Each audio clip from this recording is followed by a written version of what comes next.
Now, this matter of a personal identity, it's just made up. It's an entire fiction.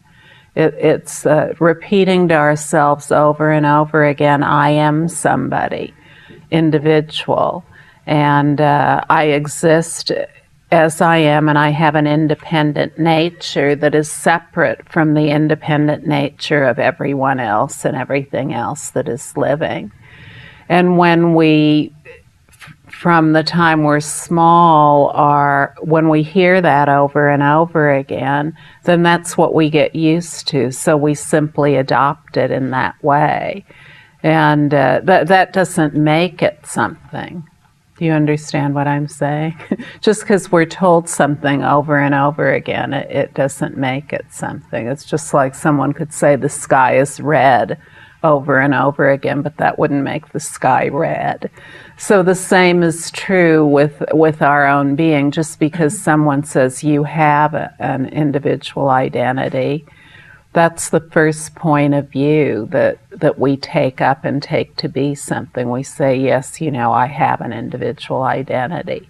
This is who I am. But the individual identity, just like every other label in the dictionary, is forever empty space. It's forever empty space. That is its ultimate definition. So to get caught up in labels and what they mean, well, it's just endless folly. It's spending our whole lifetime in a state of unlove.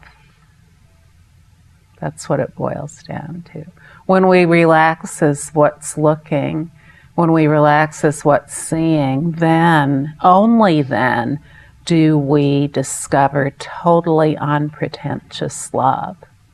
Completely unpretentious, naked love and wisdom. So this is what we all want more than anything. Everyone is seeking love. That's really what's being sought. And that love, it doesn't come from any of the appearances. It doesn't come from other people doing what we consider to be loving. And it doesn't come from having the right job. It doesn't come from having the right relationship. It doesn't come from money. It doesn't come from food. It doesn't come from sex. It doesn't come from any appearance, yet it is all appearances. But you see, we can never figure that out through the mental grind of thinking about it. When we just rest as what's looking, then the all-pervasiveness of the seeing of that starts to penetrate everything without us ever thinking about how this is going to come about. So if we just relax, what's more and more obvious is the complete indivisibility of everything. That forever empty awareness has never been divided into anything. It's never been made into anything.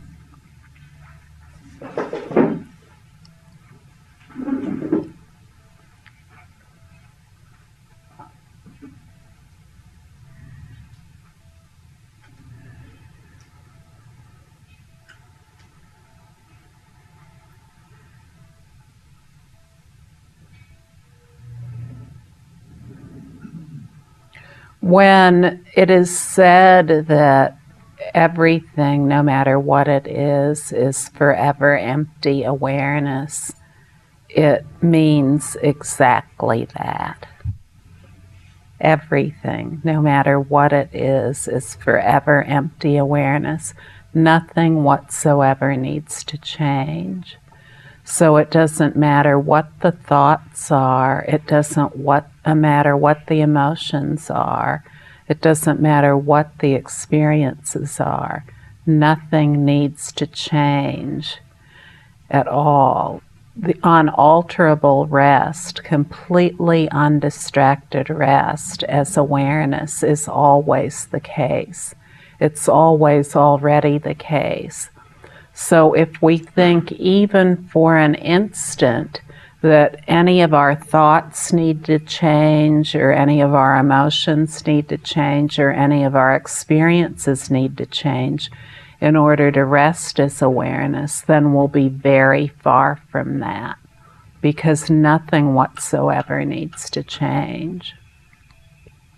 So when living Buddhas say or write that for all of my life the 5 passions raged in me, they're not saying I acted out and was distracted by the 5 passions. They're saying nothing needs to change. Nothing whatsoever needs to change. It's in the undistractedness of everything that appears just as it is that timeless wisdom and love and tremendous energy are realized. So most of us, we get into this mental exhaustion, state of mental exhaustion of just trying to change our thoughts into good thoughts so we can find happiness, of changing our emotions into good emotions so we can find happiness. But all that is exhaustion. It's not happiness. We'll never find happiness through that approach. The unalterable happiness is the happiness of awareness that isn't distracted by whatever appears. It's the forever empty awareness that isn't even distracted by distraction. So you see all these mental games of saying, oh, I have to make my thoughts just that way, or I have to understand this business of resting as awareness intellectually, or how does it fit in with other philosophies. All that, it just leads us very far from resting as awareness. When we rest as awareness, then we really start to see the essence of everything as it is.